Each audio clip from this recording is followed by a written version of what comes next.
Bismillahirrahmanirrahim. Assalamualaikum warahmatullahi wabarakatuh. Alhamdulillah, wassalatu wassalamu ala rasulillah wa ala alihi wa sahbihi wa mawalah, wa la hawla wa la quwata illa billah. Subhanaka la ilma lana illa ma 'allamtana innaka antal alimul hakim. Allahumma 'allimna ma yanfa'una wanfa'na bima 'allamtana wa zidna ilma ya 'alim. Amma ba'd, kaum muslimin dan muslimat, jamaah salat subuh Masjid At-Taqwa Induk As-Sakinah Pekanbaru rahimakumullah. Alhamdulillah, kita bersyukur pada Allah Subhanahu wa taala pagi yang mulia ini kembali kita dipertemukan Allah di rumahnya yang mulia, di majelis yang mulia. Mudah-mudahan kemuliaan tempat dan keberkahan waktu menjadikan diri kita orang-orang yang mendapatkan kemuliaan dalam hidup, yang selalu dekat dengan Allah Subhanahu wa taala, yang selalu berusaha untuk mengamalkan perintah-perintahnya dan menjauhkan segala bentuk larangan-larangannya. Kemudian kita bersalat kepada Rasulullah SAW. Allahumma salli wa sallim wa barik ala Muhammad. Mudah-mudahan kita semua mendapatkan syafaatnya pada hari kiamat kelak, dan kita bisa dipertemukan Allah dan dikumpulkan Allah bersamanya. Kembali kita membaca dan mempelajari kitab Ad-Durus Al-Muhimmah li'amatil ummah li Samati Syekh bin Baz rahimahullah ta'ala rahmatan wasi'ah. Masih dalam pembahasan pelajaran ke-16 tentang adab-adab yang mesti dijaga dan dimiliki oleh setiap muslim. Pagi ini setelah kita membahas adab tentang al-bashasha, kemarin ceria, wal akl wal syurb bil yamin, makan dan minum dengan tangan kanan, wa tasmiyati 'inda al-ibtida', diawali dengan bismillah. Kemudian walhamdulillah 'inda al-faragh, kita mengucapkan alhamdulillah ketika selesai. Kita melanjutkan adab-adab berikutnya adalah walhamdu ba'da al-atas. Kita mengucapkan alhamdulillah selesai kita bersin. Tashmitul 'atis min huquqil muslim ala akhihi. Ketika kita mendengar seorang yang bersin lalu mengucapkan alhamdulillah, maka kita doakan dia atas apa yang diucapkan, itu hak dia terhadap saudara kepada saudaranya. Dari Abu Hurairah radhiyallahu taala anhu, dia berkata, qala Rasulullah, innallaha yuhibbul attas wa yakrah tatha'ub, fa idza atisa ahadukum wa hamidallah ta'ala kana haqqan ala kulli muslim sami'ahu ay yaqula lahu yarhamukallah. Nabi mengatakan sesungguhnya Allah menyukai orang yang bersin dan membenci orang yang menguap, ya.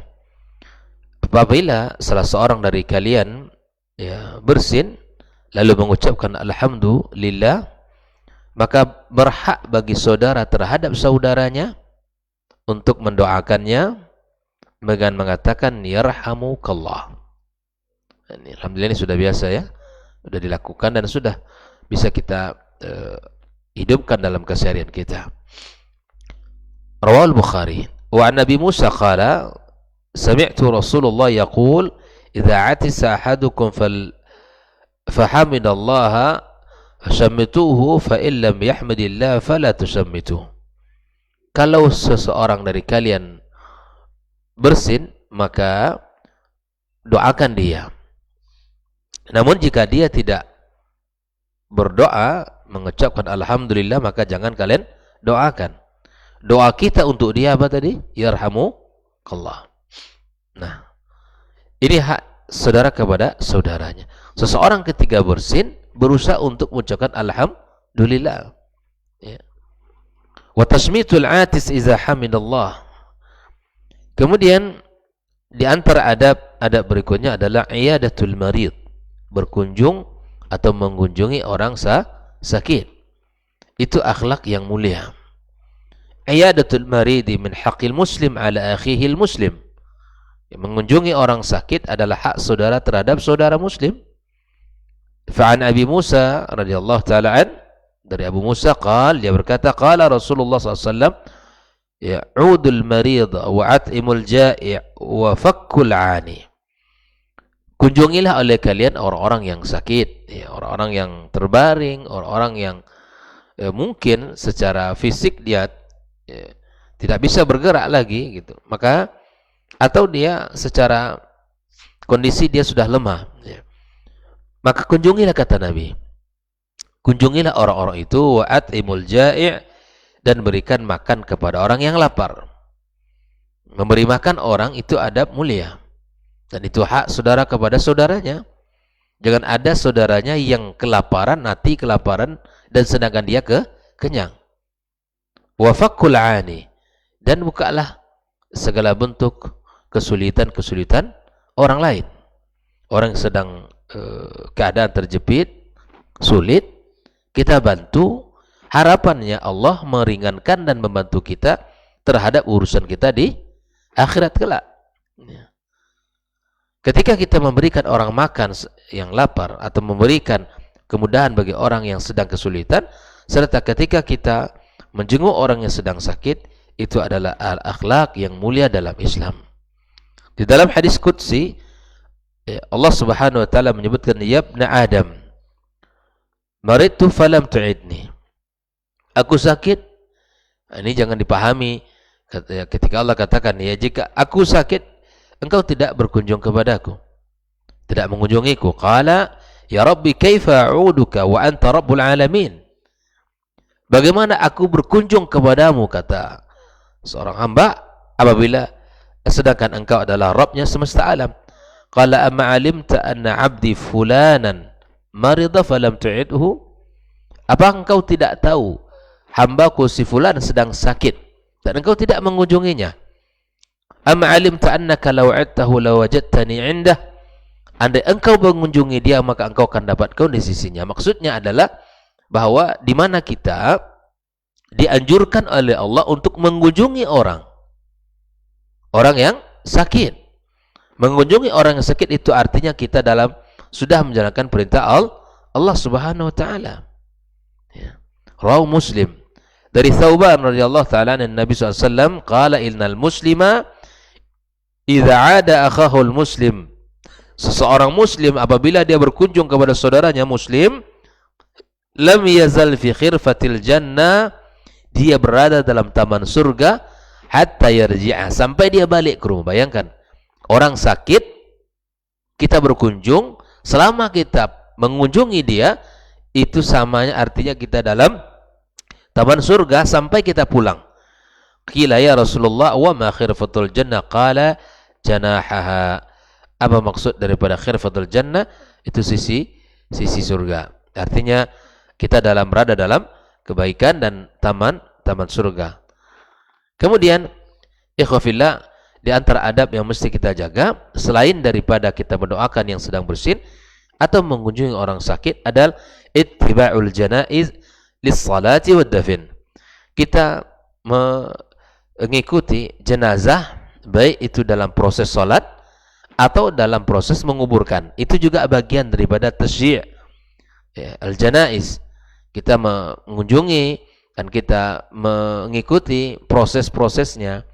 Maka ikhwafillah, jika ada saudara-saudara kita yang kemalangan, mendapatkan musibah, maka kita sebagai sahabat, kita sebagai tetangga, sebagai orang dekat, maka kita berusaha untuk hadir di hari itu. Itu juga merupakan bagian daripada kebaikan yang luar biasa di sisi Allah Subhanahu wa taala. Dari Barra ibnu Azib radhiyallahu taala anhu maqala, dia berkata, amarana Rasulullah SAW bi'iyadatil marid. Nabi menyuruh kami untuk mengunjungi orang sakit, wattiba'il janazah, dan menjenguk atau mengikuti jenazah.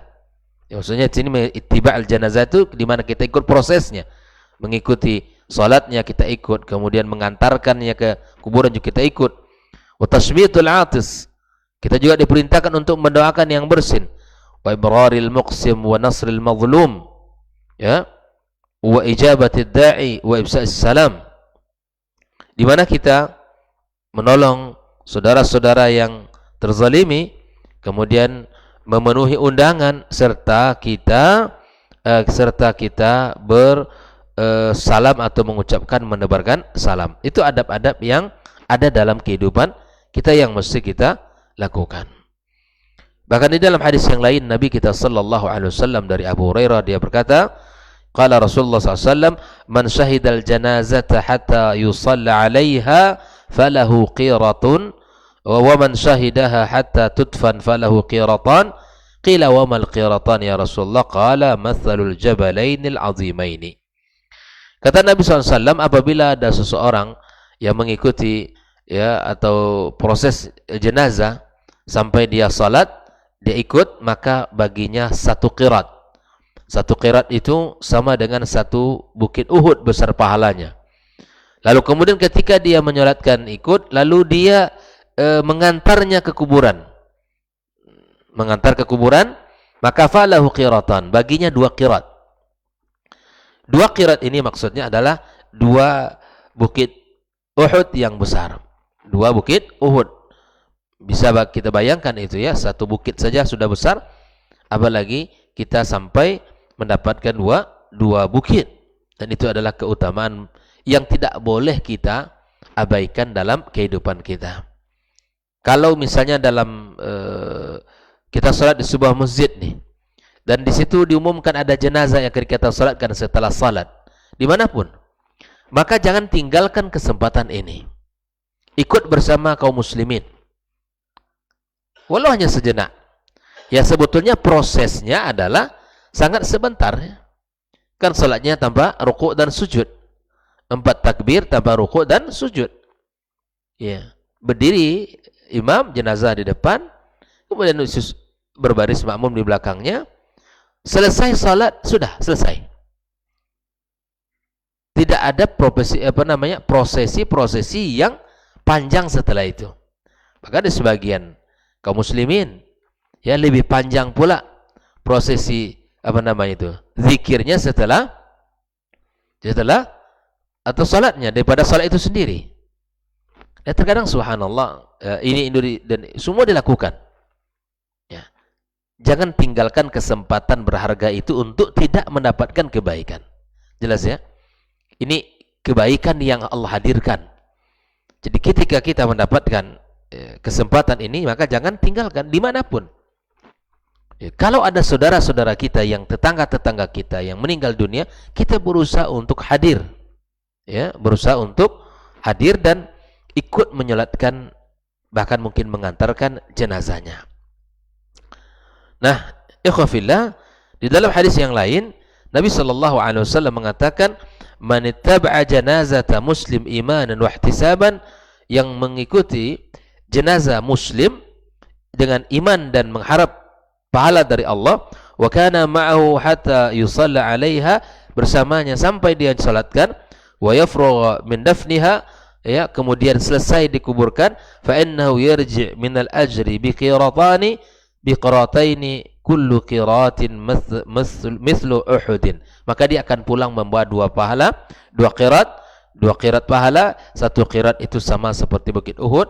Wa man shalla 'alaiha thumma raja', yang salat kemudian dia pulang, qabla an tudfan, ya, sebelum dia dikuburkan, fa innahu yarji' bi qirat, maka dia kembali dengan 1 qirat. Bayangkan, salat mengikuti salat jenazah itu 1 qirat. Mengikuti dia sampai dikuburkan 2 qirat. Ikhwafillah, ini adalah kesempatan yang sangat luar biasa, pahala yang sangat besar di sisi Allah untuk kita raih bersama. Baik, ikhwafillah, adab berikutnya adalah tentang inda dukhulil masjid awil manzil awil khuruji minhuma. Nah, ternyata masuk rumah Allah ini dan keluarnya darinya ada adab-adab yang mesti kita jaga. Begitu juga masuk ke rumah kita atau keluar dari rumah kita juga ada adab-adab yang mesti kita jaga. Misalnya di antara doa yang diajarkan Nabi, adab masuk masjid ini apa? Bismillahi wassalatu wassalamu ala Rasulillah. Allahumma ftah li abwaba rahmatika. Sudah hafal ya?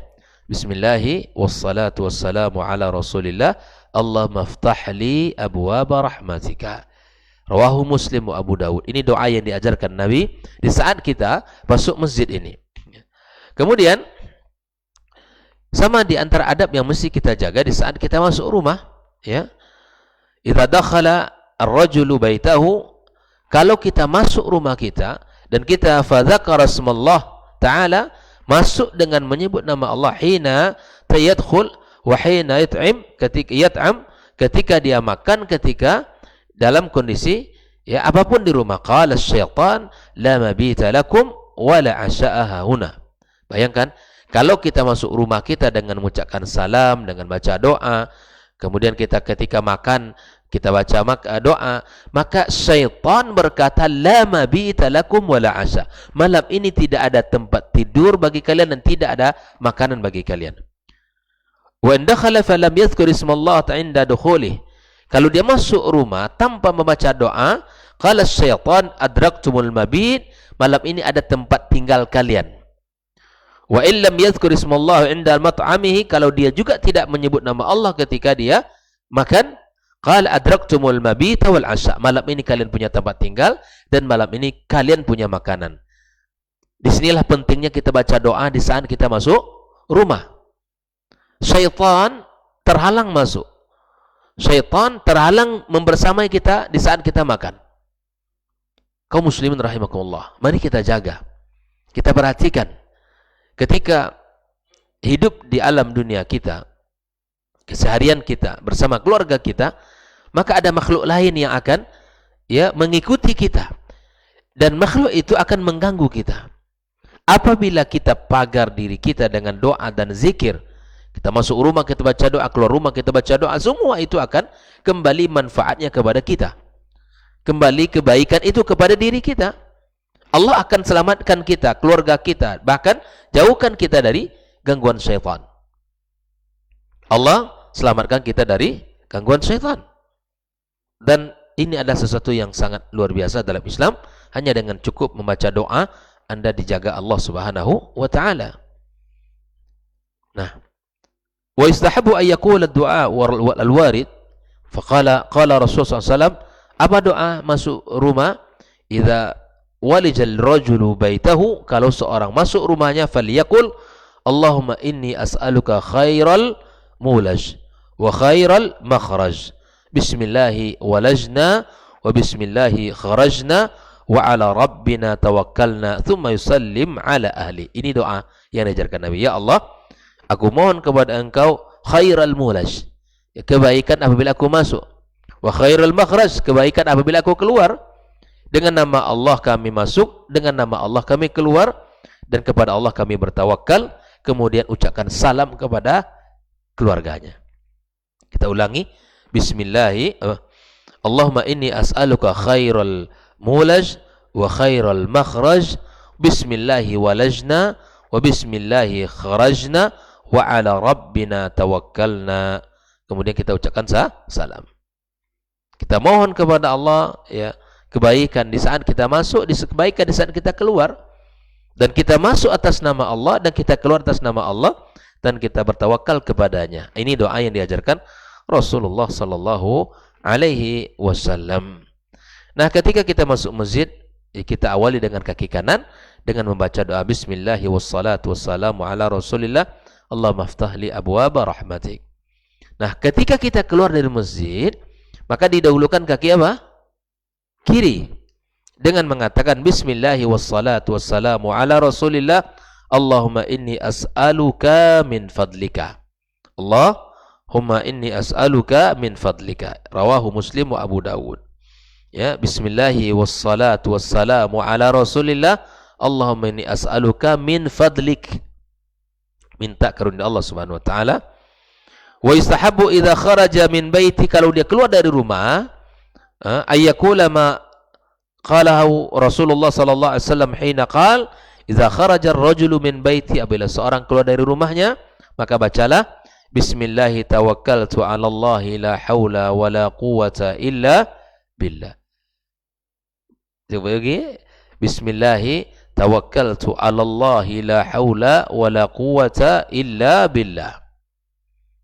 Tadi sudah kita tahu doa masuk, ya, Allahumma inni as'aluka khairul makhraj, ya, khairul mulaj wa khairul makhraj, ya, kemudian kita minta bismillahi walajna wa bismillahi kharajna wa ala rabbina tawakkalna. Kita baca ketika keluar rumah, bismillahi tawakkaltu 'ala Allahi la haula wa la quwwata illa billah. Di saat kita membaca doa ini ikhwah fillah, maka malaikat akan mengatakan fayuqalu hasbuk qad hudita wa kufita wa wukita. Ya Allah, 3 kebaikan yang kita dapatkan. Sungguh engkau telah diberi petunjuk, engkau telah dicukupkan, dan engkau telah dijaga. Bayangkan. Fayatanaha lahu syaitan, maka syaitan minggir. Fayaqulu lahu syaitan, maka syaitan berkata kepada orang yang membaca doa tadi. Ya. Ya. Fayaqulu lahu syaitan akhar, ya syaitan akhir. Ya, kaifa laka birajulin qad hudiya wa kufiya wa waqiya. Maka akan berkata syaitan kepada syaitan yang lain, bagaimana kamu akan bisa mengikuti orang yang sedang telah membaca doa tadi? Sungguh dia telah diberi hidayah, sungguh dia telah dicukupkan, sungguh dia telah dijaga. Jelas ya? Begitu manfaatnya. Siapapun yang membaca doa dari kaum muslimin, di saat dia keluar dari rumahnya membaca bismillahi tawakkaltu 'ala Allah la haula wa la quwwata illa billah, maka dia telah diberikan 3 kebaikan. Diberikan petunjuk, dicukupkan, dan dijaga. Bayangkan. Apalagi yang kita inginkan dari 3 ini? Diberi petunjuk oleh Allah, bisa kita membedakan antara hak dan batil. Diberikan petunjuk oleh Allah, bisa kita menjalankan perintah-perintahnya. Ya. Di saat kita keluar rumah, kita terjaga. Dan kita dijaga oleh Allah Subhanahu wa taala. Dijaga dari segala gangguan jin dan manusia. Orang-orang jahat, ya, orang-orang yang ingin berbuat buruk kepada kita, dijaga Allah Subhanahu wa taala. Karena kita telah membaca doa. Nah, ikhwah fillah, ini mesti kita jaga bersama doa ini. Dan doa masuk masjid, bismillahi wassalatu wassalamu ala rasulillah, Allahumma ftah li abwaba rahmatik. Kemudian kita keluar, bismillahi wassalatu wassalamu ala rasulillah, Allahumma inni as'aluka min fadlik. Masuk ke rumahnya, minta dibukakan pintu rahmatnya. Keluar rumahnya, minta agar Allah Subhanahu wa taala dibukakan karunia-Nya. Mudah-mudahan ini bisa kita amalkan terus dalam keseharian kita, wabil khusus ya teman-teman para guru, agar menjaga adab-adab ini, dan kita semuanya para pendidik agar bisa menjalankan adab-adab yang mulia ini. Nah, bolehkah kita untuk terkadang mengeraskan suara di dalam pendidikan? Itu dibolehkan. Misalnya anak-anak kita ya, di kutab misalnya, ya diajarkan doa masuk dan doa keluar, masuk rumah dan masuk keluar rumah, gitu ya, masuk masjid dan keluar masjid. Ajarkan ke mereka dan dengarkan ucapannya, doanya kepada mereka, agar mereka bisa hafal dan bisa tiru. Jelas ya? Ini adalah poin-poin yang mesti kita perhatikan sehingga kita bisa menjalankan adab-adab mulia ini di dalam keseharian kita. Wallahu ta'ala a'lam. Terima kasih. InsyaAllah akan kita lanjutkan pada pertemuan berikutnya. Wassallallahu ala nabiyyina Muhammadin wasallam. Wasubhanakallahumma bihamdika asyhadu an la ilaha illa anta astaghfiruka wa atubu ilaik. Wassalamualaikum warahmatullahi wabarakatuh. Dr. Dasman Yaya Ma'ali LCMA Hafizahullah, Dr. Helmi Basri LCMA Hafizahullah, Dr. Hidayatullah Ismail LCMA Hafizahullah.